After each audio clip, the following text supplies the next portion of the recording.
All right, well, we're going to get started because we don't want to drag it out too long. There's a lot of information that I'm going to cover tonight. And I will tell you in advance that you may want to take a couple of notes because I have some pretty incredible prize packages to give away from my sponsors that helped me put this webinar together. So there'll be kind of a question and answer. When we get to those points, I'll have you type in the answers, and the first one to get it done, then you'll email me at capt.hallie@gmail.com, and I will mail out your packages. So got some pretty awesome hats, and we've actually got an avionics lake chip, lake and marine chip that I'm hoping that somebody answers those questions right, because that's a $200 value. So, all right, let's just go ahead and get started. As I said before, my name's Captain Hallie Burnett, and I run Team Early Detection Casting for a Cure, and I'm based out of Pensacola, Florida. A little bit how I got started. You can go on teamearlydetection.com. I won't bore you with all the details, but there's a pretty awesome documentary on me that Sportsman's Boats did in 2015, and the link is in my media section. So you can kind of go see why I do this and why I got so involved and why I'm so passionate about Team Early Detection and how all of this works for me. So let's get started. If I can figure out how to get my next slide to go here.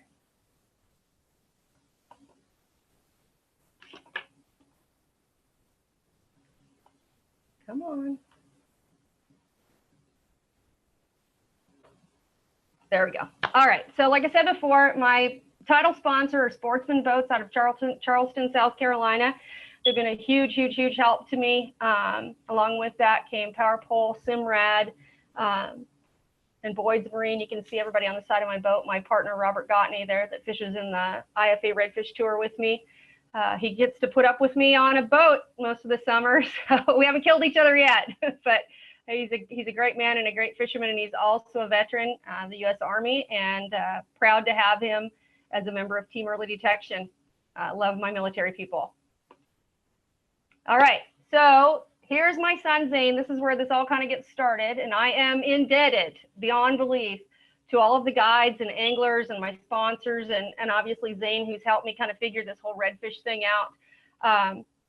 It's not complicated, and I think after tonight you'll have a little bit better insight why fish bite and why they don't, and where they bite and where they live.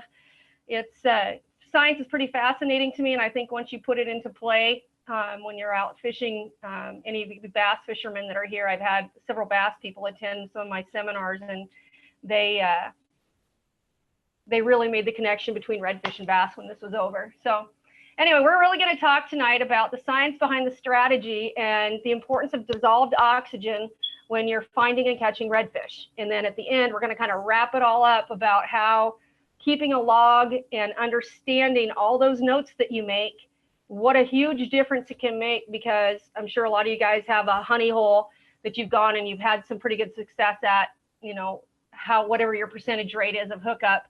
I've done that myself, and then I keep going back and going back and going back and going back, and I just couldn't figure out why they weren't always there. Well, they were close, and it had a lot to do with the oxygen level and the clarity of the water and the temperature, and why their habitat is, why that's a good habitat in the summer and spring, and maybe not so much in the fall and winter. So I really want to focus tonight on how to find the redfish in the first place. And I'm no expert by any stretch of the imagination. I'm still learning this myself. I just finished up my second year on the pro tour, and this is my third year of competing with artificial baits, but my success rate has gone up exponentially just by me focusing on what's going to make me better. And I started out asking everybody where they caught fish, and I still do, because if they want to give me advice, I will definitely take it. But then I'm figuring out why they're there and why they bite and when they bite. And it really does have a lot to do with these factors. So first of all, we're going to cover the water clarity, water movement, water temperature, your light level, dusk and dawn.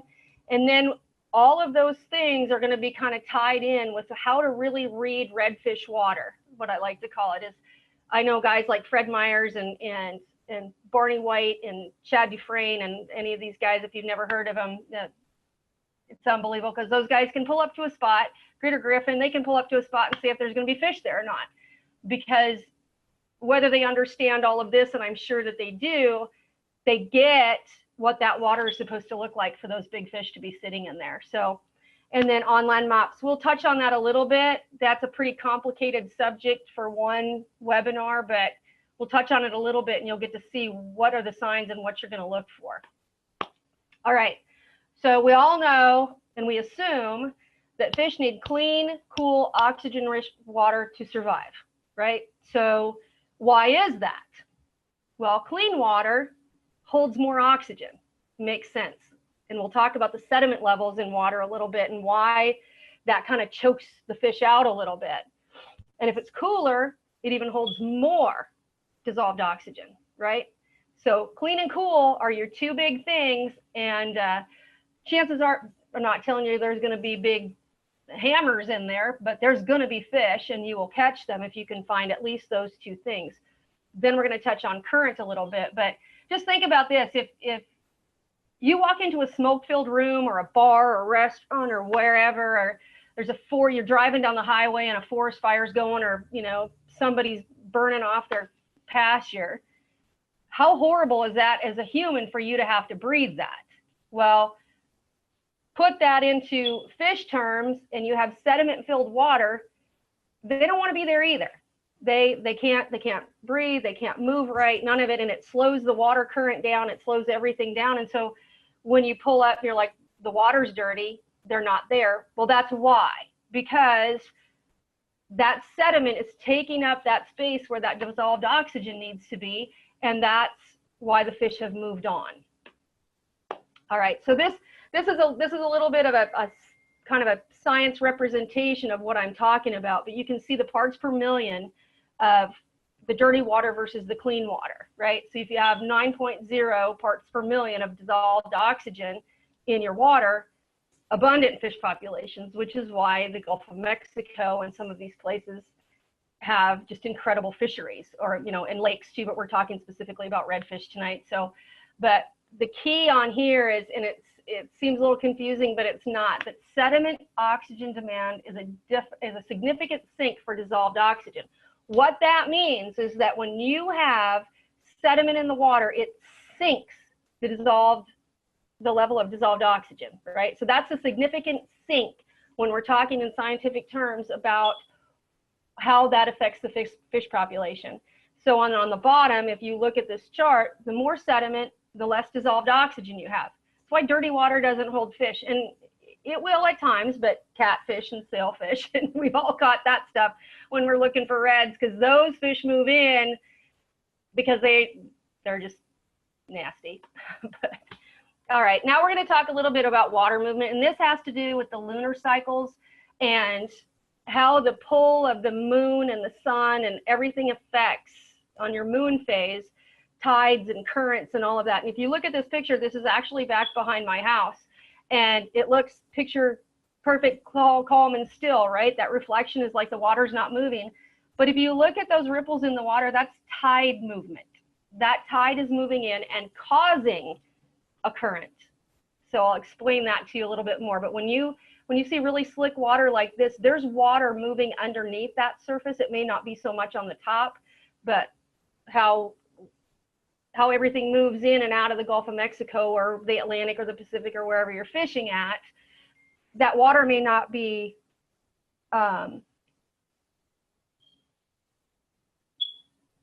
it may be moving more than you need. All right.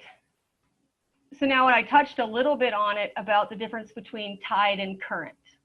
Okay. They're not the same. They influence one another, but they are not the same. So I just got a message from Tom Brandt to arrow over. He's going to have to tell me more. I'll keep going and he can send me a more detailed text. But so tide is your vertical movement of water, right? That's when the water comes in and it pushes up and pushes up and pushes down when it falls. Tide is vertical movement. Current is horizontal movement. Okay. So if you look at this tide chart that I have in here, you can see that's the tide, but when it falls, that creates current. So when you're at the top of those peaks or at the bottom of those peaks, they call that slack tide. right? And I'm sure I'm preaching to the choir a little bit for all you guys, but the angle of that movement coming off of the tide, of how hard it's going to fall or how hard it's going to rise, is how much that current is going to push, right? So your best times to catch redfish are right after that starts to fall, because that water is going to start moving and that's going to trigger that aggression feeding in redfish. And then when it gets down low, it's going to slow down and then it's going to go back up. That's how you can time your fishing trips. And in tournaments like with us, a lot of people I know, like bass anglers, they have really, really fast boats and they want to get to the spot first, the brush pile or whatever. Well, what I've learned with fishing for redfish is that you're really fishing that tide. So say you're in Apalachicola, there's 5 tide stations. So you can be sitting at one tide station and it's maybe at the peak or maybe way at the bottom and you're not getting a lot of water movement. So you can click on your, like with my Simrad unit, I have a tide chart and I can pick up every single one of those. And I know if I have to run 15 miles to catch that tide change, I'll do it, right? Because I'll know that the bite's going to be there better than where I'm sitting. So in my opinion, and everybody has their opinions about how all this works, but when I'm tournament fishing for redfish, I'm looking for the most water movement and the tide and the current and how it's all working. And if I get there and the water's dirty, then I'm picking another area where I have found fish and fishing that and fishing that tide and fishing that water movement. So that's kind of how all that works. But then there's other factors that we always have to take into place too. And I'm going to show you some really good picture examples of what happens in Escambia Bay where I live. So the wind impact, because what we just talked about can completely go out the window when you have a big weather event. It can completely change how those tides work because the wind is that powerful that it can work against how that moon and how all that, the lunar phases affect a body of water, especially if it's shallow. I mean, shallow water like Escambia Bay or like Panama City, East and West Bay, that water can drain out in a heartbeat. Louisiana, the marsh with the north wind, yeah, you're going to get stuck. Chances are pretty good, even with an incoming tide, because that wind will push that water out.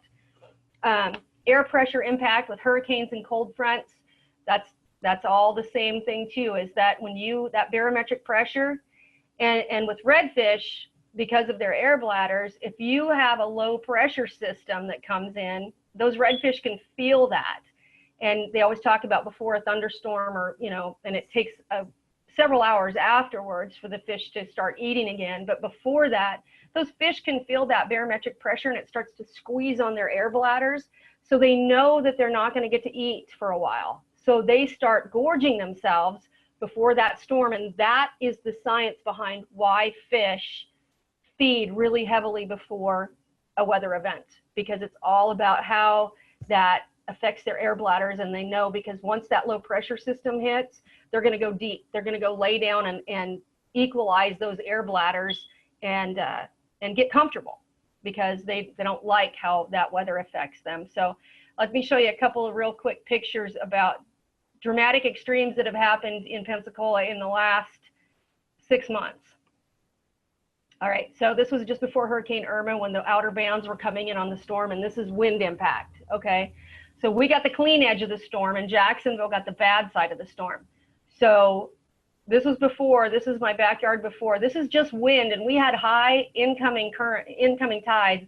So to Jacksonville during this whole time, this is what happened to my backyard in about 6 hours. And on the other coast, where they were getting those bands that were coming in, Jacksonville was, if you watch the news at all, was getting absolutely flooded. And they had incoming tides with a dirty side storm, and it just filled the city with water. So why do we talk about that? Because, and this is kind of the extremes on this, but those fish know and feel all that. Those fish that were up underneath my pilings 4 hours before that, they went out and they found a hole to lay in. They're still there. They didn't go that far away. They're still there, but nature controls everything that they do. All right, so here we have a low pressure impact. This was the next hurricane that came in like a week later. I don't remember what its name was, but same yard. You can see the pilings. That's just a normal water level for my torn up Hurricane Ivan dock. As soon as that hurricane got over the top of us, my house was underwater. So again, that's just explaining to you how those weather systems change and that's why your fish move. So that honey hole for them where you found them that first time, they've got 5 more honey holes, and they all base it on what this weather is doing, because they're going to go find the most comfortable spot that they can be in. I've had them come up under my house. When we've had flood tides like this, I know that Jacksonville, St. Augustine, that whole coastline, when they have flood tides, the red fishing over there is insane, because all those little like I have hermit crabs and everything that live up in the sand under the grass in my yard. And those fish will come up and feed like crazy because they get flushed out when that low pressure system comes in. Here's an example. This is cold, cold, cold winter day in Florida. High pressure system came in, and again, like the low pressure system raised the water up. We literally could walk, my son and I walked probably 200 yards out into Escambia Bay because there was nothing. It was just frozen mud as far as the eye could see. But there was guys out fishing that next day in the mouth of the Escambia River, and all those fish were stacked in that river channel, and they had a heyday. So again, sometimes the honey hole's up underneath my house, sometimes it's back in the river mouth. They never, it's my understanding from my friends at the Coastal Conservation Association that those fish really never travel, other than the big breeders that go in and out of the Gulf of Mexico and stuff. But when those slot reds and they're growing and they're schooling up, they stay within kind of a 2-mile radius. So if you found fish, take a compass or whatever and look and kind of find where you think those fish are going to go and hide. And chances are you're gonna figure out their patterns. You have to. Mark Cowart did a really good article on the Redfish Tournament Central about patterning winter redfish, and everything he said, and it was very true. So go check that out too on Redfish Tournament Central, their blog. All right, so now we kind of come back to the whole current. We've talked about the pressure systems. We've talked about all that. What are all these weather systems doing? They're causing currents, because you're dealing with the tides, you're dealing with the wind, you're dealing with the pressure systems. But you saw how dramatically that water moves. It's constantly moving and creating current with all these different factors, okay? So when you have just a calm movement, those fish are just gonna kind of lay there, and they're gonna put their nose into it, and they're just gonna wave back and forth. And I've actually seen this over by Hurlburt Air Force Base. There's a big sand flat, and when the current's falling, those redfish will just sit on that flat and wait. And if you go up about 200 yards, there's going to be a wad of bait that's just nestled in, staying there as long as they can, because when that water gets low, that bait train is going to come down, and those fish are just sitting there waiting for it. So there's a lot of different philosophies in fishing for redfish. Do you sit and wait? Do you pattern them, and do you sit and wait? Some people do that. They're highly successful at that. I like to kind of run around. I kind of like to run and go, and I like to blind cast. I'm trying to get better at sight fishing, but there's a lot of different methods. And once you figure out what these fish are doing and how that tide and current and all of that is working for you, you literally can go sit in one spot if you know that those fish are going to be back, because they will, because they don't sit still, right? They're swimming, swimming, swimming, and they have their little pattern, and they know where all their bait is. So that you just have to figure out what works best for you. But again, that current, whether it's from a pressure system or from a wind event or a rain event, there's going to be fresh water coming in behind that. And what does fresh water have? It has dissolved oxygen. It has a higher level of dissolved oxygen. So it all kind of starts to make sense once you think about where you've caught fish in the past. One of the things that I really have gotten good at this year is fishing eddies.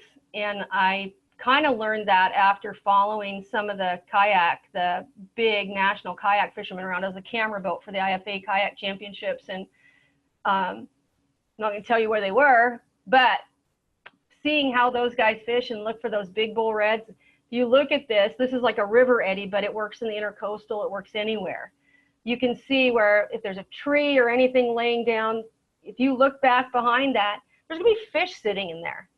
It may not be redfish, it could be trout, whatever. Depends on what you're targeting, but for me, I'll go throw in, if I catch a couple trout, I know I need to move. There's also big holes, there's piles of rocks, and I'll show you in my next screenshot. You go with your sonar and you start looking and you see piles of rocks and you figure out the way that current's moving, you're going to find fish laying back behind there because they're lazy. They want to just dart out. They want to lay there, and when that bait train comes by them, they just want to reach out and grab it. That's why, especially in Louisiana, that's why they get so big and fat, because they don't have to move very far to get a really good dinner over there. All right, so here's a close-up example and a personal example of a screenshot. I was on that same sand flat and I found this big pile of rocks, okay? So when I took the screenshot and I brought it back to the house and I studied it, look at all that bait fish sitting back there. Like they're hiding because they know they found this little structure. And you can be out in the middle of anywhere. Some of those big bull redfish, they'll be hanging out behind that stuff too, because they know that those bait are going to be there. They'll come swim around that and just wipe out. Watch for dolphin. Watch the way dolphin are feeding. If they're out it looks like there's nothing there. There's structure that's holding fish, and those dolphin they're capitalizing on that because they don't want to work hard for their dinner either. So never discount when you see a big flat, a grass flat or a sand flat or anything.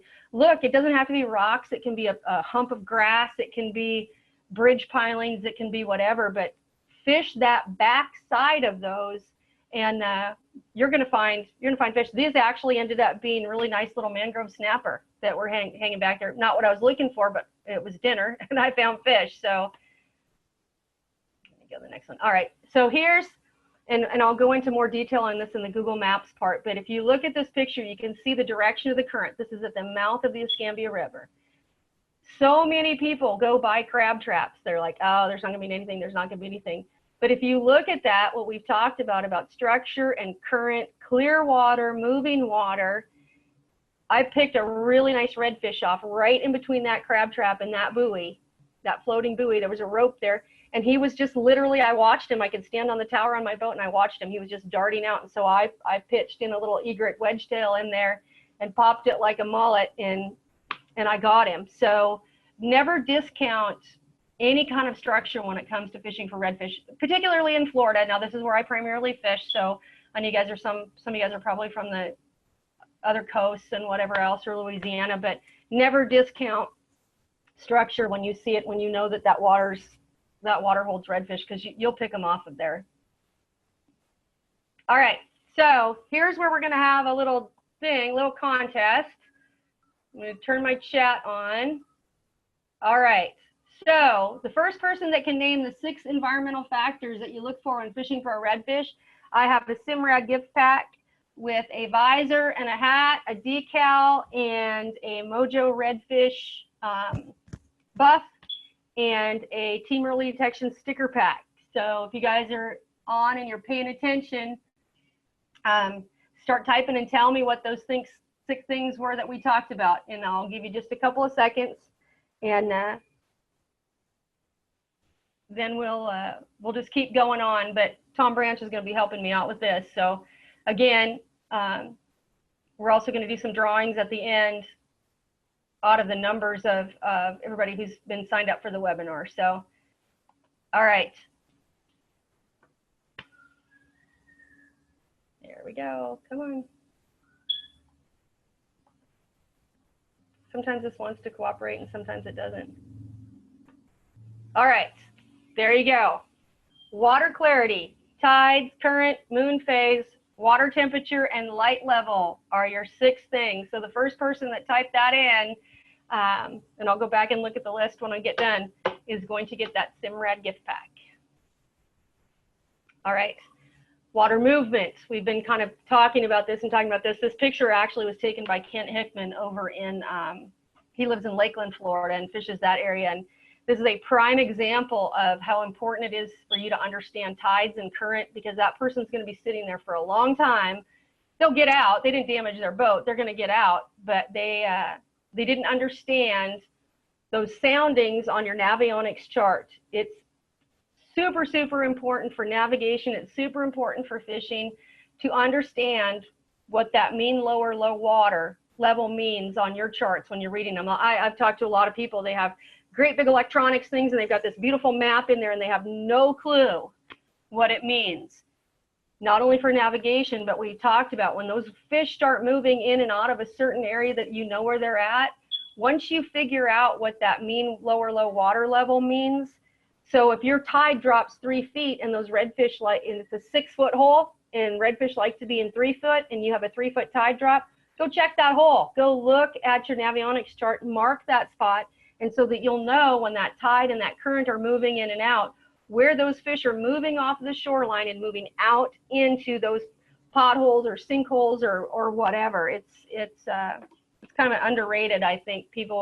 Everybody likes to fish flats and stuff, but I think the guys that really do a super job, they understand the topography of the bottom of the ocean, and that's what makes them really, really successful. Let me see, I've got someone who answered it. All right. Nobody's got the answer to the question yet. All right. It's going to change here in a minute. All right. Here's an example of that. If you look at this area, it's outside of Carabel, Florida, way, way, way over to the farthest, probably the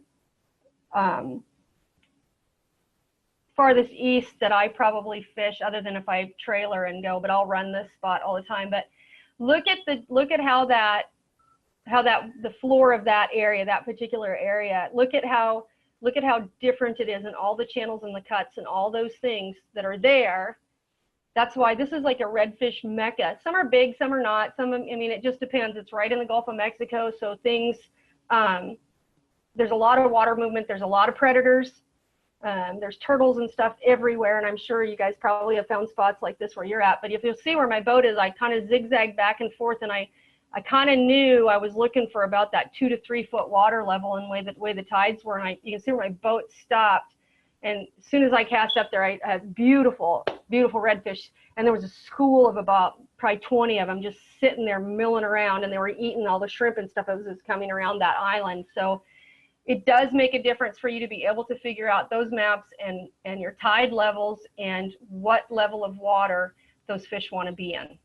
And so I watched this webinar. Actually, I'm not going to get into a whole bunch more of the navionics stuff because Mark O'Neill just did one, and it was actually, I think, on walleye fishing or bass walleye, I think.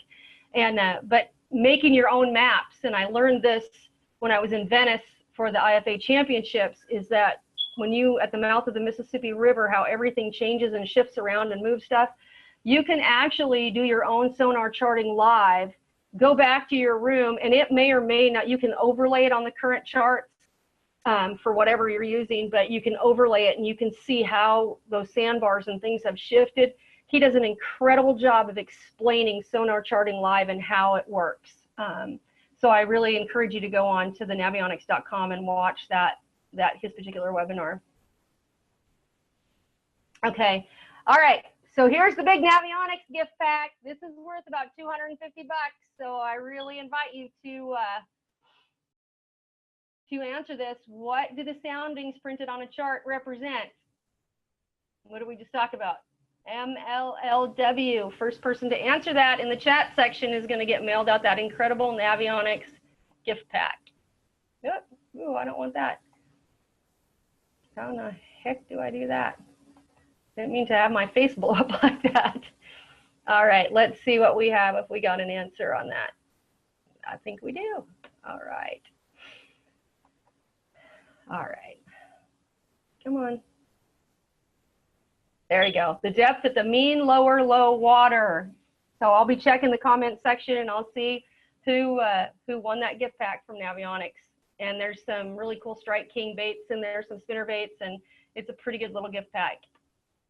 All right, water temperatures, and this is all, you know, it's relative depending upon if you're on the Atlantic or the Gulf or whatever, but pretty typically redfish like to be in that 70 to 90 degree water temperature level. So in the wintertime, they're going to stay down in that deep, dark, the mud, down in that deep water where that mud's holding all that good, the water into a nice warm level.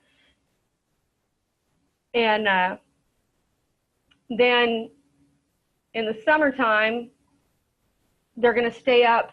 It's going to be actually opposite, right? So they're going to be up on those flats in the early morning because it's going to be nice, that nice, good 70 to 90 degrees temperature. And then they're going to go hide in the shade. So it's exactly opposite in the summer, winter. Always remember that when you're fishing for redfish. That comes back to that water temperature. It's really important, more important. And it's not, you know, don't go find 89.99 degrees, but they're going to find that really good temperature. Like I showed you that when we had that high pressure front come through and that water, there was no way you were going to find a redfish anywhere near the shore.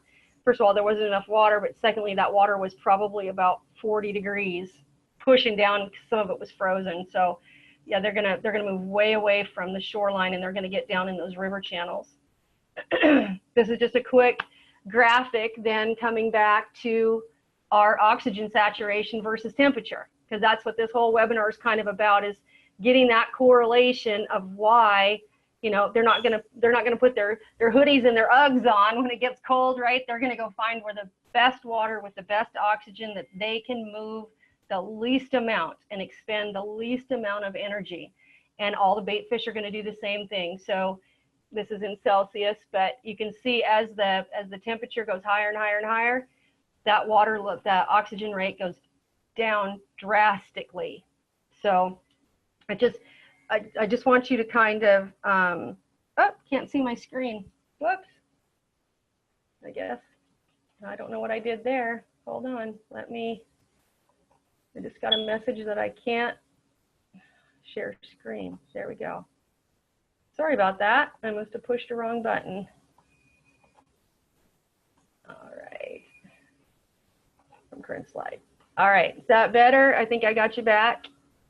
Okay. Now we're down to light levels. And this is the same kind of instant. We talk about dusk to dawn, right? Oh, somebody raised their hand, and I will answer questions in a minute. Let's see if we got. Okay, so Aaron Davis said he answered the first question. All right, good. I will put your name down, and that was, I believe, for the Simrad pack.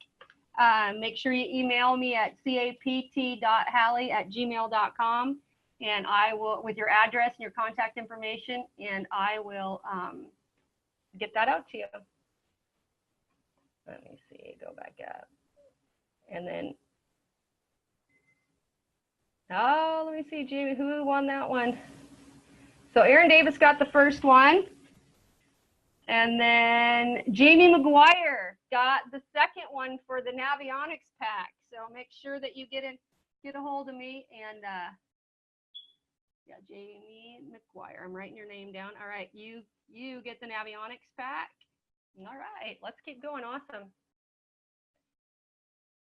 All right, so light levels, this is the same kind of deal, dusk and dawn. Why do you have better luck at dusk, and why do you have better luck at dawn than in the heat of the day? It all comes back to water temperature. And your fish are not, like your bait fish and stuff, they're all going to come up. There's not, you know how the redfish and all this stuff, they come up at night, and they come up because all those bugs and stuff, there's not all this light and all this turbulence. And honestly, I do believe it has a lot to do with the water activity level with boats and all that stuff too, because I've gone out bridge fishing at night, and there's, you know, 2 or 3 boats versus 30. And so those fish are just more actively feeding. And that's why when you tournament fish, when that sunlight, when we have safe light, everybody wants to be gone, because they know that bite, usually sometimes in the summertime by 9 o'clock in the morning, that bite's done until much later in the day. You know, you can hit or miss on some flats and stuff, but especially in the heat of the summer, you really want to get there as soon as that sun's coming up, because that bites, they're going to feed until they're full, and then they're going to go lay down in the mud and sleep until they're ready to eat again. All right, let's go here. I don't know why I'm having such a hard time with this moving between things. Okay, and this is just all kind of basic. I don't put a whole lot of credence in it. I mean, I do to a point, but you know, people talk about reading the water, or redfish water, or whatever else, and I don't pay a lot of attention to the birds, because I've never really had good luck with that.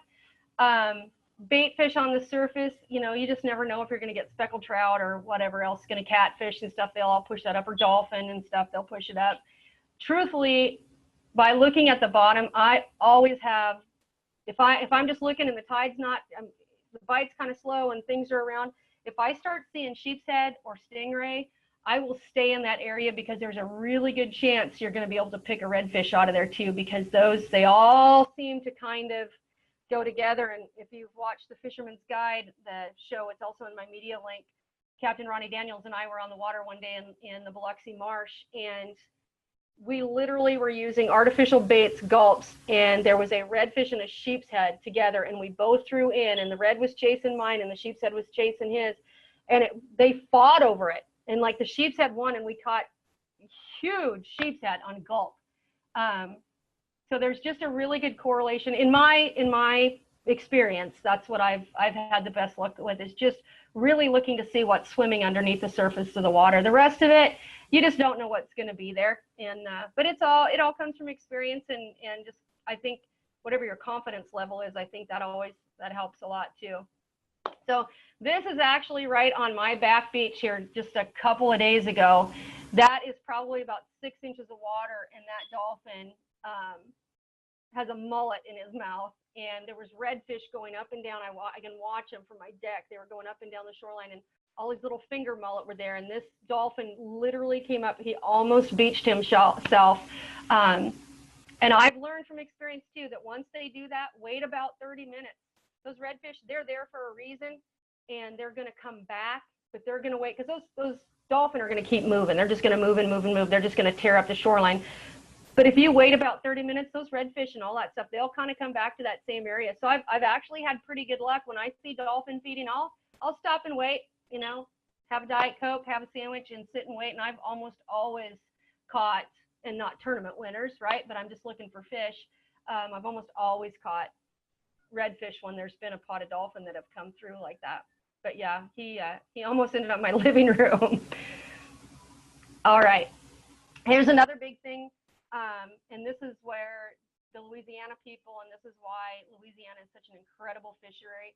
It's also why areas like Apalachicola and parts of East and West Bay and Panama City, and again, because that's just the predominant areas where I fish. I have fished Steenhatchee, and if you go fish on those flats outside of Steenhatchee, there are redfish everywhere, because this is what the bottom looks like.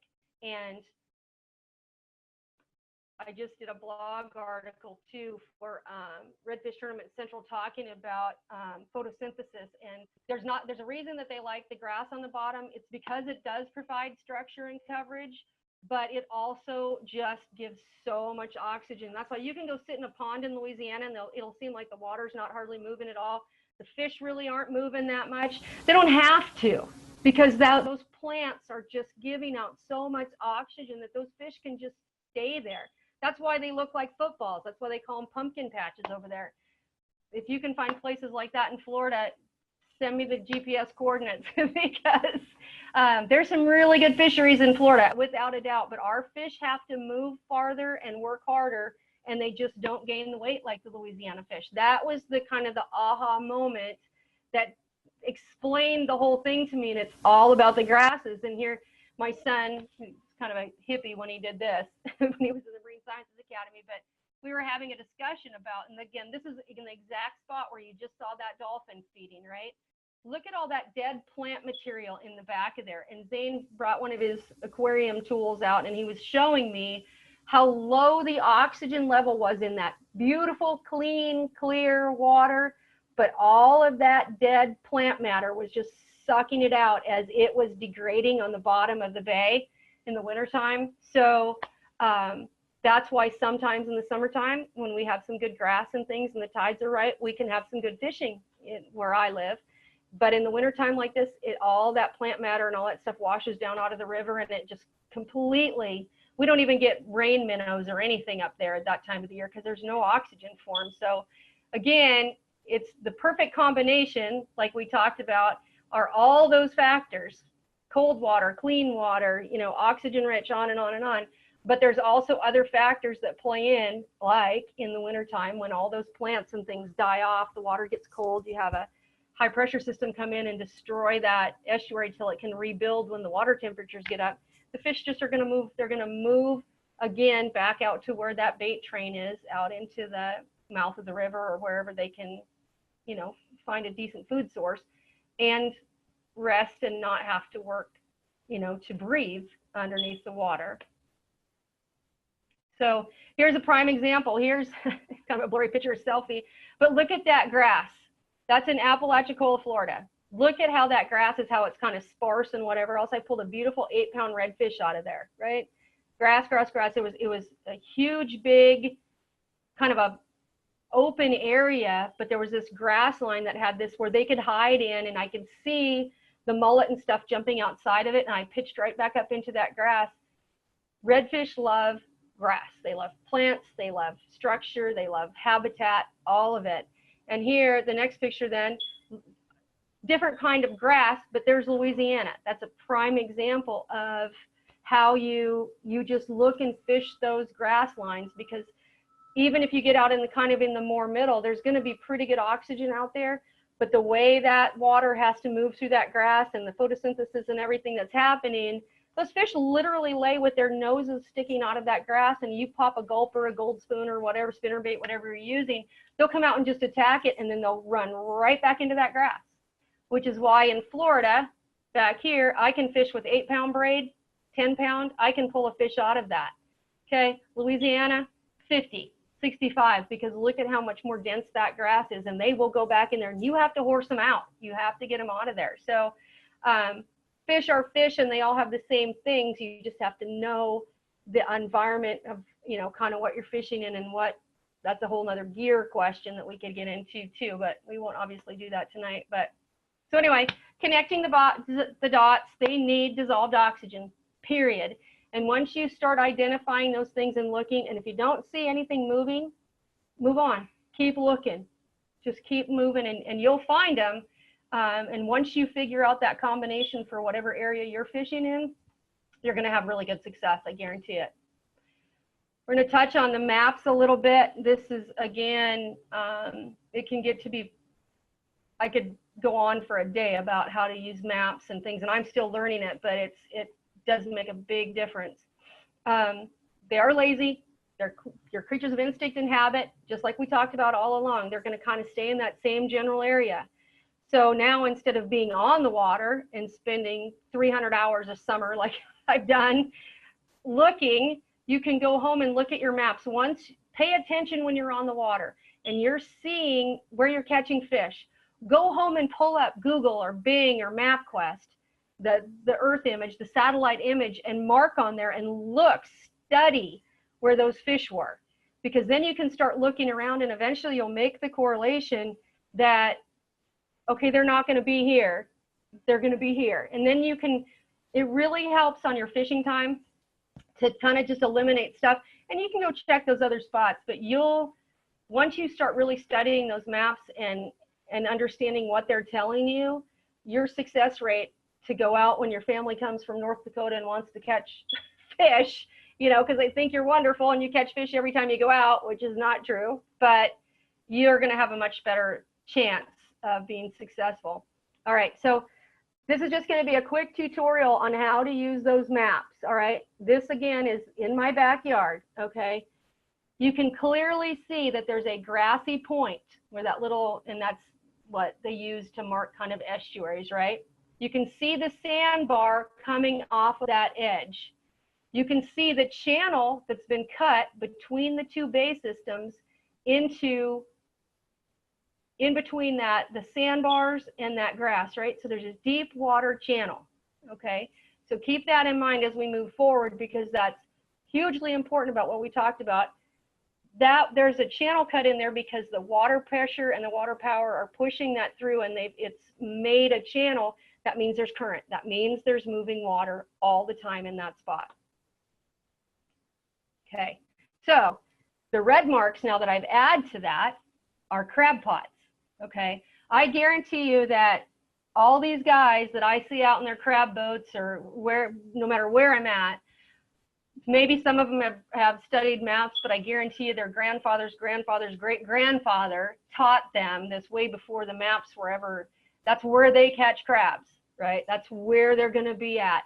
Every one of those crab pots was laid. When I came back and laid my map back out after fishing in this spot, and I saw exactly where those crab pots were, that light bulb moment, right? And this comes back to that picture where I told you that I caught that redfish, because those fish are, crabs don't free swim. Crabs have to be washed with current.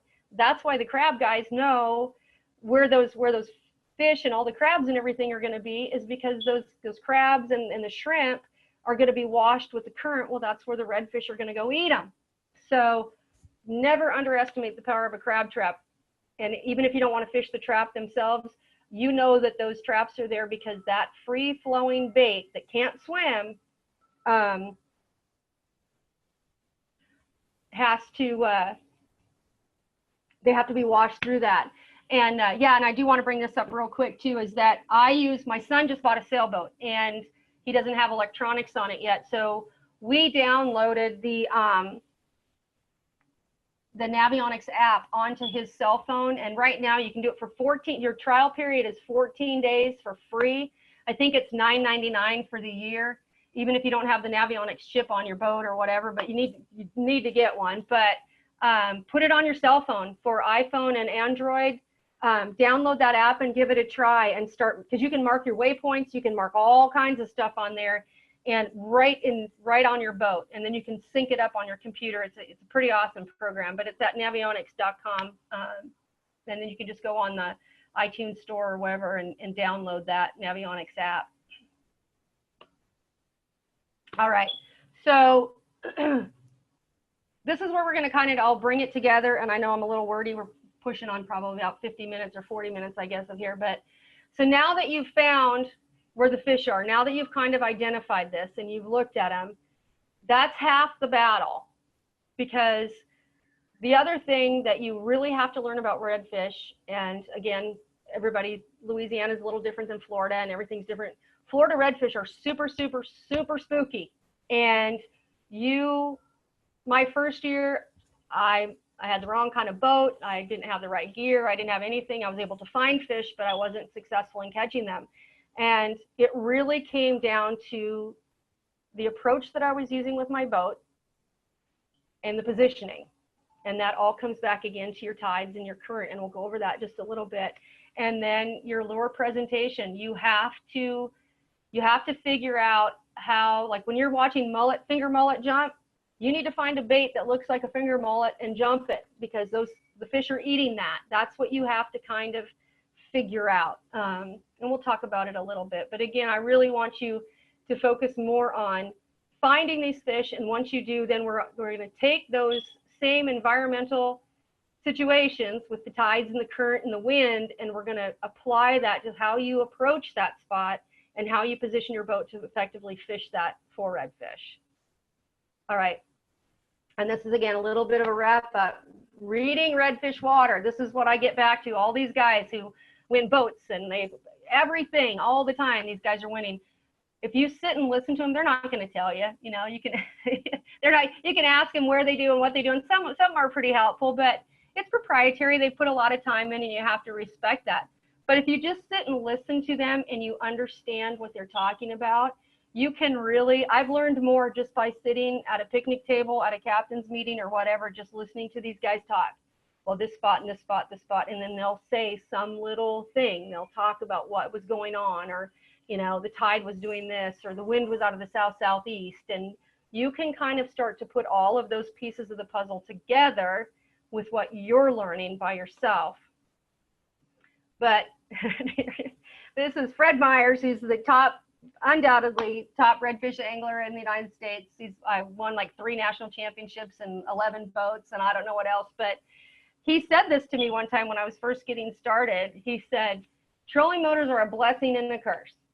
And I am the first to admit that my first year doing this, I was trolling, right? I was going to find them. Well, they're gone. You've scared them. That's why these guys with the technical polling skiffs and that, they have such good luck, because they're just ninjas.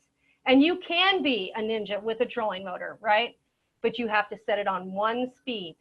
I suggest 2. if you're kind of doing a grass flat and you really want to kind of cover some water and you're kind of pre-fishing or whatever, and I guess even in a tournament, but 3 max feels like you're not moving at all. But think about it, you're moving at a 3 and you got your gold spoon, you got your spinner bait, you're doing whatever.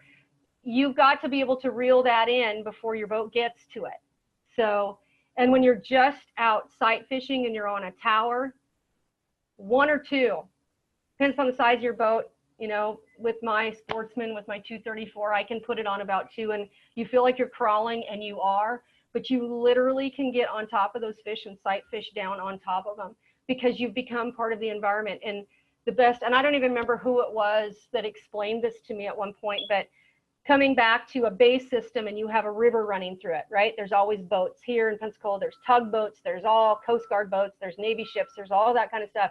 They're constantly going and moving, so that those fish are used to that whir of that engine going, right? So if you have your trolling motor and you have it on 1 or 2, that's such a smaller engine, and it's just, if you keep it on that constant speed and you're not adjusting it and dink, dink, you know how those, like I use the iPilot, I have the Minn Kota iPilot, I love it. It's my best friend, I call him Hunter. But you can't be constantly moving and shifting that because they can hear that variance. You want to put, if you have to move it, right, you want to just keep it at a constant speed. You hook up on a fish, that's a different thing, shut it down.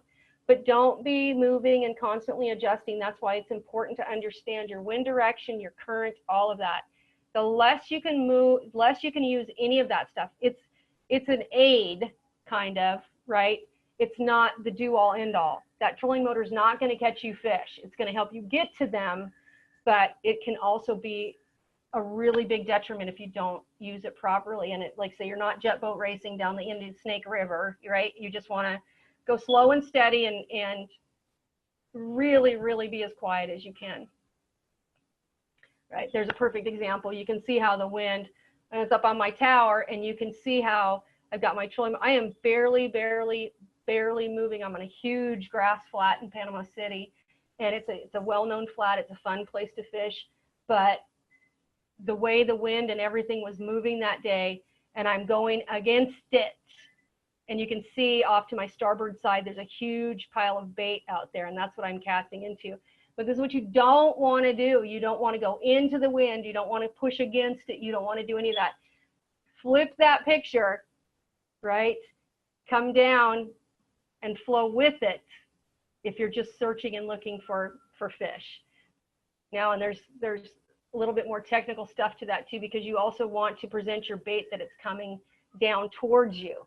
But that's when you power pull. Okay, so again, this is a prime example of trying to move against that current with that big of a boat and trying to fish for redfish. I'm not going to catch anything. And that's why I had that picture taken for this webinar. All right. So when I switched that around and I was back on I turned it around and I started drifting back, the big pink mark is my boat, right? The yellow is where the fish were located at. You can see the black lines are the current coming. So I'm casting, I'm down current, I'm casting up, and I'm letting my bait drift back into that yellow hole.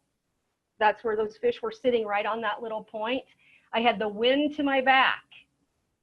The ultimate perfect setting, if you're going to fish a flat like this, is to have the wind at your back, you're down current, casting up as far as you can, and letting that bait drift back past those points and those cuts. That's how you're going to catch redfish. And here's a picture of what I was actually doing. There's the yellow. See, you can see the current and everything coming down, and how I'm casting up into there. I'm power pulled down. Now I'm not trolling motoring. The presentation is always a little different, but I'm power pulled down and I'm casting back up. I got the wind at my back. I got the current coming down, and I was pitching up into that grass, and got me a nice little redfish out of there.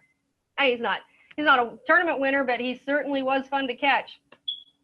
And here's another example of there was a wind-drawn current. And here I have the sonar chart live. You can see I'd been out sonar charting that day, and I was looking, and you can see, look at all those different variances and those ripples coming off of that sandbar. Look at it, it's 3, 3, 3, 9, 12-foot holes. There is always fish in this area, always fish there. So I had the wind coming in with the blue marks that you can see. Again, the yellow is where the fish were. You can see where my boat's positioned. I'm casting up around the corner of this, and those fish were swimming around. And I wish that I'd had more.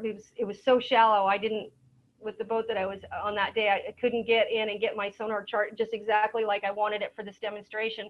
But this is an exactly perfect, good example of making your own sonar chart. And when I saw all that deep water and those cuts and how those little ledges went down, I knew those fish were going to be, it's just a little grass clump kind of out in the middle of nowhere.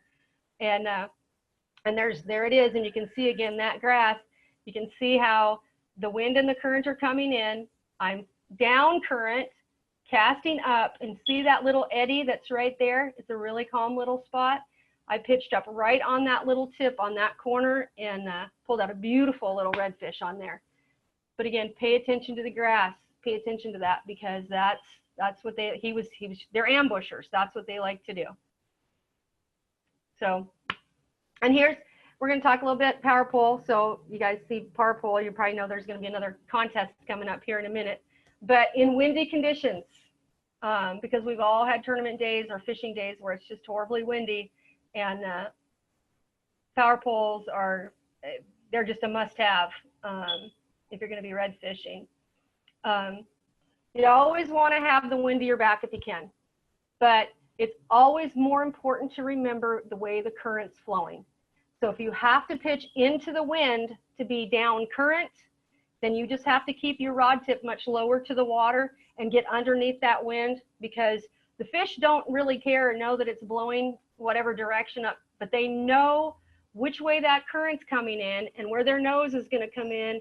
Here's the current, here's the fish, and if the wind is blowing this way or that way, they don't care. You need to figure out how you're going to get your bait so it's up here, so it comes down current, so that fish can eat it. Always, always fish the currents and the tides. And again, why? Because that's bringing in fresh, clean water, and it's that bait train that's going to follow that clean water, because they're going to be washed with it every time. So anyway, now we're back to my, this is, I kind of got a little crazy with my markers, but this is where I'm going to show you your boat positioning on that same little island with the red crab traps. All right. You got your wind coming in out of the north with an outgoing current. So the pink is the current, the wind is the white. All right. So you can see the blue is my boat and those red crab traps. For me to effectively fish this, I had to figure out how I could get, and I was fishing the eddies on these this time. I was fishing behind every one of those crab traps, and you can see I kept the wind to my back. Now, the current in this situation, I wasn't fishing the bait with the current, I was fishing the eddy behind the crab trap. So I was more target sight fishing. I wasn't trying to bring bait down with the current. I knew that those fish were sitting with their noses to it, so all I had to do was drop it in front of them. So it may seem a little confusing, but you're still fishing that current. It's just your presentation has to be a little bit different when you're in a situation like this.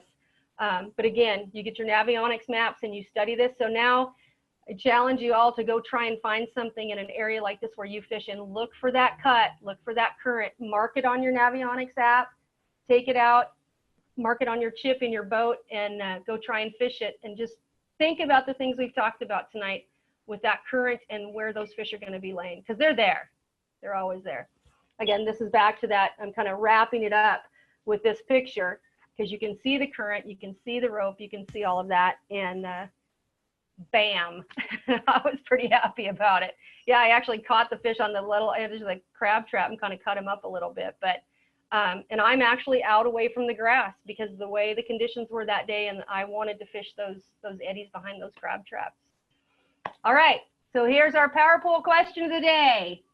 Do you position your boat up current or down current.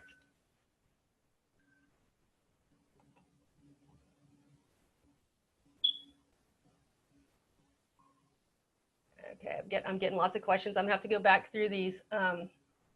Down, Dean Fowler. Down, oh, James McGuire. Down, Ralph. Let me see. I got to see who did. You guys are answering so fast. I would have to go back and look. Brian Scrimeti. I know you've already been to a seminar, so you knew that question. I think the first one was Dean was first up, so Dean wins. Okay. All right, Dean Fowler, you win the Power Pole pack. Power Pole. Awesome. Thank you guys for playing along. It's fun. I love to give stuff away. I'm always telling my sponsors, send me stuff, send me stuff, send me stuff, because I will give it away. All right. Come on. Seems like every time I answer a question, it slows it down.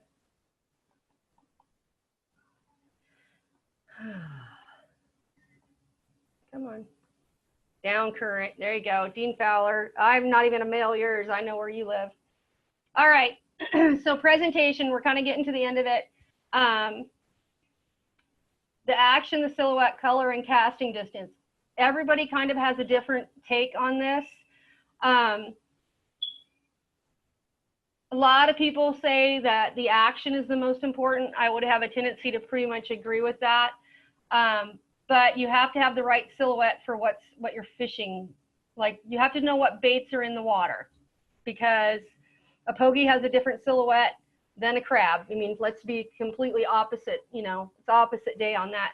You have to know what they are, and then you have to know how to present that kind of bait. Like I talked about with the mullet, the finger mullet. Watch when there's redfish feeding on finger mullet, watch how those things, you have to really get a lot of action in that, because that's, if you have something that's kind of lazing around, they're like, well, that's not what I'm eating a finger mullet, right? So you have to, the action is important, and it's kind of a match situation where you have to understand what's there and how those fish are behaving. And then color, you can buy 8 million different colors of baits. I think it really has a whole lot more to do with the watercolor than it does the color of the bait, because they have to be able to see it. So, and I'll go through a couple of my examples of what I use. And the number one thing of all of it, we talked about boat positioning and approach. If you can't cast 50 yards,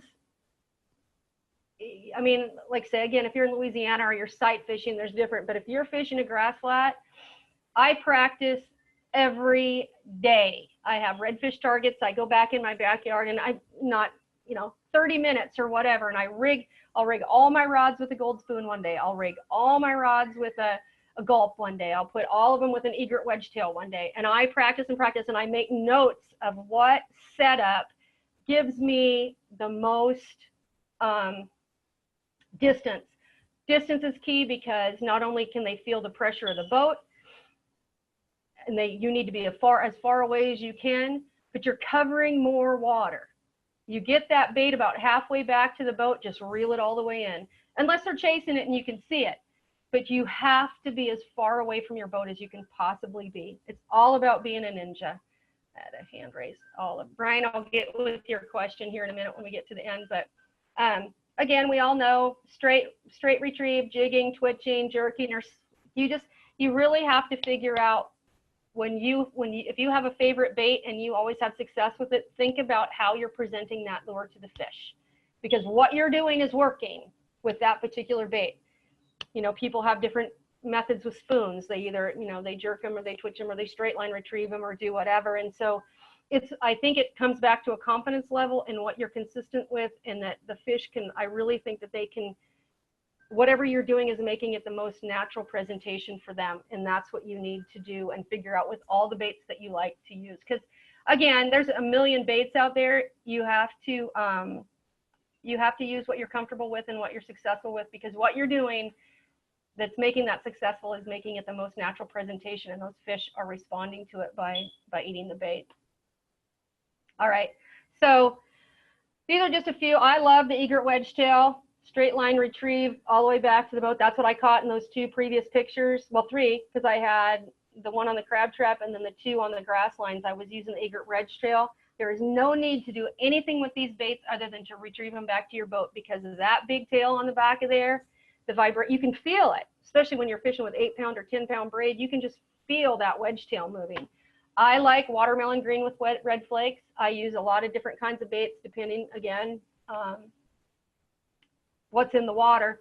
But I really like that color, because if you're fishing a grass flat and it's green, you've got that little flake of red, which I think kind of gives that, like their gills. You think about a fish, they open up their gills. So if you've got this green and they're seeing flashes of red, in my opinion, I think what they're seeing is that they're seeing a live bait fish, because those red gills. You know, I could be all wet about that, but I'm comfortable with it and it works for me, so that's what I do. White's always good. I've never ever had bad luck with white and the copper penny. So my three big colors that I like are the watermelon green with a red flake, white, and a copper penny. That's with a soft plastic, right? And I love gold spoons. I mean, you can't go wrong with a gold spoon. And this was on another grass flat, and he absolutely hammered that thing. And I hook it with a big long loop knot, so that wedge tail's just, it's like a dying bait, just going all over the place. And redfish love them. Florida, Louisiana, doesn't matter. They love those fish. They love those baits. Here's talking about the white in the egret baits, bone flash wedge tail on those crab traps when those finger mullet were jumping. It's my go-to bait. I may put a little Procure, or they have the shrimp, the voodoo shrimp sauce, whatever, just a little bit, especially if the water's a little bit murky. But that white, that is the closest thing that I found that fish will eat, like those finger mullet.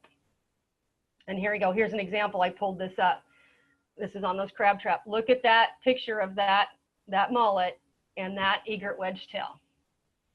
So you kind of got to think like a fish, I guess what I'm trying to say. Copper penny, I think when your water's a little bit murky, everybody uses a gulp shrimp in new penny, and they use it with the chartreuse tails. There's something about that color. I don't know what it is, but it works consistently. Now, Louisiana, I always like a really, really, really dark bait. And I think because it seems a little contraindicative or whatever, but when that water is really, really dark like that, this is where it comes to the silhouette, because that white's going to look a little out of kilter. It's not going to be quite right. But when you have even a black spoon or a black bait like this, and that little flash of color on the back with dirty water, again, it seems like it's not how you want to do, but I like a really, really dark bait in dirty water. It's what I've been successful with. And then, of course, Florida, I don't have a lot of luck. I guess sometimes when it's really rainy and nasty and there's lots of wave action, I can get by with a popping cork in Florida. But in Louisiana, as a matter of fact, Robert Gottney and I, when we came in, we were in 8th place the first day of the IFA championship this year. And we used popping corks because the wind was blowing. It was crazy dirty. And on the second day, we had good weight, and then I lost one at the boat. I didn't get the hook set right, dropped my rod tip, total rookie mistake, but we were using popping corks, and that's at a national level championship. So don't ever let anybody say, and the voodoo shrimp, of course, I had a guy, I tell you this funny story, because I was out pre-fishing one day by myself, and I had gone from Venice to Lafitte, and I'd come back to Empire. I went 132 miles that day on my boat, and I stopped to refuel in Empire. And this old guy, he was taking pictures of my boat and whatever else. And he asked me what I was fishing with, and I told him, and he went in and bought me a package. And I'm sponsored by Egret Baits, right? So I have tons of voodoo shrimp. And he went in and bought me a pack of Egret Baits. And he said, if you win that championship, tell him a coon-ass gave you these baits. I just thought it was just funny because the locals use them. I mean, everybody uses those. They're a really good product. So again, with the spoon, I always like to put a little bit of the voodoo shrimp sauce on it. There's lots of good scents out there. There's lots of good products, but I just really like the voodoo. It works really well for me.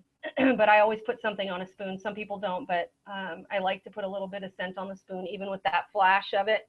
I think the scent helps out a lot. All right, so here we go for the Egret Baits gift pack. What is the best retrieval method for a wedgetail on a grass flat? I beat it to death. Uh-oh, here we go. It's firing up. Straight retrieve. Jamie McGuire. Jamie McGuire's all over this. I think we'll give that one to. That's your second one. Can we give him 2? He got the first answer, so he's getting it. He's getting 2 gift packs. Voodoo. All right. Yeah, and there's some packages of the wedge tails in there in that gift pack, along with a really cool hat. So thank you for participating. Let's see. Straight line retrieve. All right, casting distance. I already kind of touched on this a little bit, but I actually, Dean Fowler, who's on here tonight, he lost his sister to breast cancer in August of this year, and he is a custom rod builder. And so for the championship, even though I am sponsored by Halo Rods, Dean went way out of his way and built me a custom rod, and I used that thing constantly in the championship, and brought me some pretty good luck because we did all right. So, but yeah, now I can cast really well with his rod. You just have to find the rod that works for you, and you have to figure out what action you like, what you're going to set the hook best with and everything. But I cannot stress enough, and I'm still working on it. Cast, cast, cast, cast, cast, and cast some more and get that casting distance. And when you're sight fishing, you're not doing, you're wanting accuracy. But when you're covering a big grass flat, or like in my backyard, like here, you just want to cover as much water as you can, because those fish will come attack it, especially a gold spoon. If you've got that thing out there 150 yards or whatever you can cast, you'll catch fish because they'll come and attack that spoon in a heartbeat. All right, so here we go, connecting the dots. This is what we've talked about all day. This little girl, Kaylin Parks from Topeka, Kansas, came down and fished with me, and she outfished her brothers. We had a boys versus girls tournament in Pensacola Pass, and she crushed it because she was with me. But anyway, that's a kind of an ongoing family joke about that, but it ties all of these things together. Use your online maps. You know, fishing early in the morning, and it all comes together. Your water clarity, your tides, current and moon phase. You know, watch for the bait, the birds, and what's going on in the water behind you, and boat positioning and your approach, casting distance. It just kind of brings it all together. And so what does all this have to do with dissolved oxygen? Well, if you can't find them, you can't catch them, and if you find them and you don't approach them right, you can't catch them either. So you need to really connect all the dots and bring it all together for yourself. And like say, boat positioning has everything to do with the current and the water flow, and the water flow has everything to do with the location of the fish.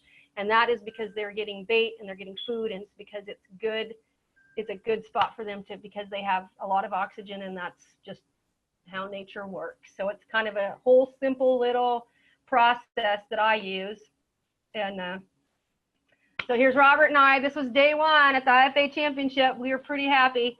That was in Venice, Louisiana. Great time. And again, if it had not been for my Navionics maps, I was by myself for 5 days in the marsh, and never got lost once, never got stuck. And but you have to have good maps in order to find your way around. So this is just a little real life example, and I won't go into it a whole bunch, but it kind of brings back everything.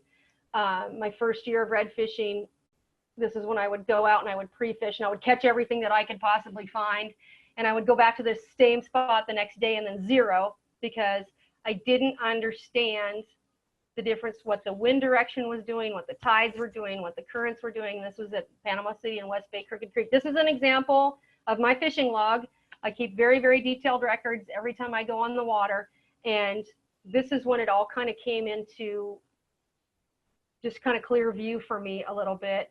That, and then losing some fish in a live well. I'm like, why? How can they die in a live well? Well, because again, it has to come back with making sure that you have proper aeration, and you have a lot of oxygen. So those fish can lay in there for 2 days if those pumps are working good, because they don't need to eat for 2 days, but they need to breathe. And I learned that the hard way with all of this. But so anyway,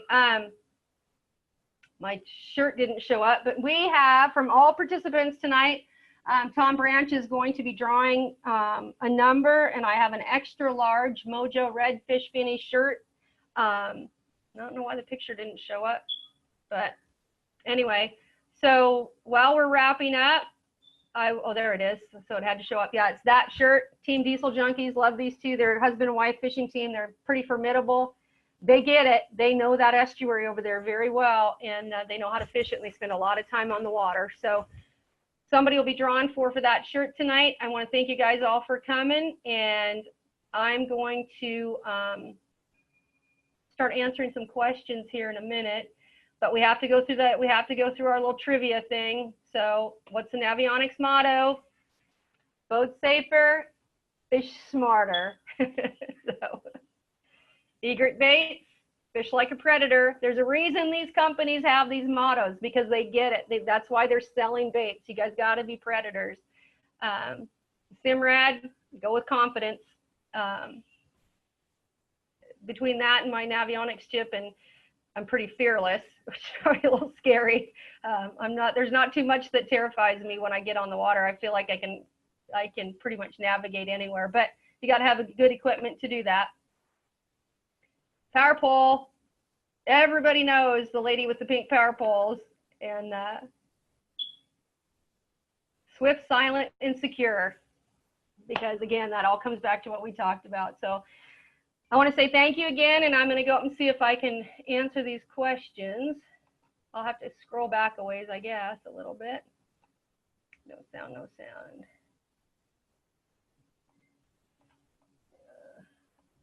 Screen, Tallahassee.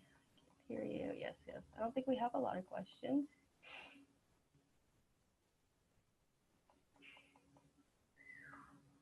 Oh, somebody missed the question. No, I don't think we had a lot of questions. I think I had a hand raised.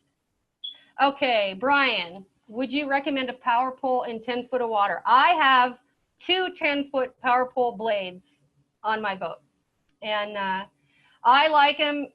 You know, I normally don't fish that deep, but when I'm coming into a dock or I'm doing anything, I know I can power pole that boat down, and I'm always I like the 10-foot blades. That's what I've had. I had 8 foot, I guess, last year. Yeah, I think it really depends upon the size of your boat, because like I have a 234 tournament this year, and I need the 10-foot blades because I think I can really dig those things into the mud, and it holds that size of a boat better. Now, if you have a technical poling skiff, you don't need a 10-foot blade. You know, I really don't think it has so much to do with the depth of the water that you're fishing. I think it has a whole lot more to do with the size of your boat, and you got to think about, if you get in wind, what's going to hold it? What's going to hold you where you need to be? And power pole may tell me I'm all wet on that, but that's what works for me. So black bait and stained water, yeah, it will, but stained and dirty water are completely different. You know, we've talked about that iced tea looking stuff. That's where you're going to want to use that new penny color, because again, it kind of matches in. You got to think about, if you catch redfish in the ocean, they're more white. You catch them in the marsh, they're more pumpkin or dark brown color. Your bait's going to do the same thing. Think about matching your bait to the color of that water, because all of nature camouflages itself. So like say white always works, and I don't know why. I guess it just takes on a different tinge with all of that. But in stained water, I would really say more the new penny, and in dirty water, if that's where you're, you know, kind of have to fish, then I would use the dark baits there. Aaron Davis, I fish with fish stick rods too. I know, yeah. Make sure you change your smoke alarm batteries. That's not my smoke alarm. That's my African gray parrot, Socrates. All right, I tried to take notes. Yes, the webinar was recorded tonight, and it will be on the Navionics website. I'm sure it'll be up probably in the next day or so.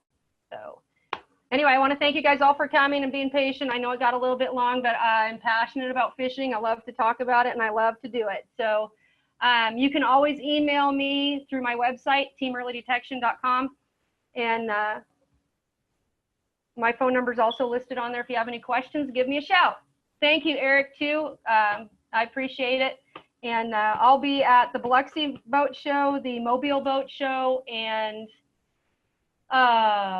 what's the one in Orange Beach? The Wharf. I'll be doing speaking there too. So if any guys are close around there, be sure to stop and say hi and shake my hand, and we'll talk about fishing.